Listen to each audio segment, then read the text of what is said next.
நண்பர்கள் அனைவருக்கும் வணக்கம்.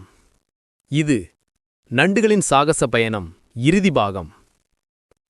ஒளிக்கதவு மெதுவாக மூடியபோது மண்ணுலகம் அமைதியாகி போனது. அந்த ஒளியின் பிம்பம் கடல், தீ, காற்று, மண் 4 உலகங்களின் இதயங்களையும் ஒன்றிணைத்தது. ஆனால் பயணம் இன்னும் முடிவடையவில்லை. ராஜாநண்டு விழித்தபோது அவன் ஒரு புதிய உலகில் இருந்தான். அது ஒளி நிழல் உலகம். அது எதுவும் தெளிவாக இல்லாத கண்ணாடி போன்ற வெளியில் மிதப்பும் உலகம். அங்கே ஒளியும் இருளும் ஒன்றை ஒன்று பின்தொடர்ந்தன. ஒரு பக்கம் அமைதி, மற்றொரு பக்கம் குழப்பம். அந்த உலகின் மையத்தில் அமையின் சாபம் உறங்கிக் கொண்டிருந்தது, உலகங்களின் சமநிலையை குழப்பிய முதன்மை சக்தி. இந்த கதை ஃபுல்லா கேட்க நமது யூடியூப் சேனல் ஒரு கதை சொல்லட்டுமா சேனலுக்கு சென்று நண்டுகளின் சாகச பயணம் இறுதி பாகம் வீடியோவை கிளிக் பண்ணி ஃபுல் வீடியோ பாருங்க. இது போன்ற கதைகளை கேட்க நமது சேனலை சப்ஸ்கிரைப் பண்ணி வச்சுக்கோங்க.